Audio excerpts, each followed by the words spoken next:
Ika-21 Kabanata. Pagpupuri sa pagtatagumpay. Panginoon, sobrang galak ng hari dahil binigyan niyo siya ng kalakasan. Siya'y tuwang-tuwa dahil binigyan niyo siya ng tagumpay. Ibinigay niyo sa kanya ang kanyang hinahangad. Hindi niyo ipinagkait ang kanyang kahilingan. Tinanggap niyo siya at pinagkalooban ng masaganang pagpapala. Pinutungan niyo ang ulo niya ng koronang yari sa purong ginto. Hiniling niya sa inyo na dagdagan ang buhay niya, at binigyan niyo siya ng mahabang buhay.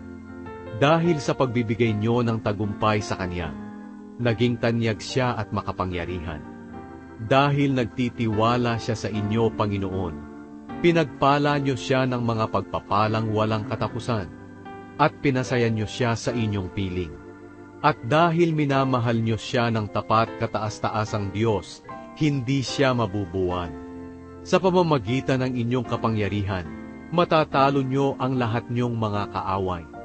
At kapag kayo ay dumating, Panginoon, lilipulin niyo sila. Dahil sa galit niyo, tutupukin sila na parang dayami sa naglalagablab na apoy. Uubusin niyo ang lahat ng mga anak nila sa buong kalupaan, upang wala nang magpatuloy ng kanilang lahing masama. Nagbabalak sila ng masama laban sa inyo, ngunit hindi sila magtatagumpay. Tatakas sila kapag nakita nilang nakatutok na sa kanila ang inyong pana.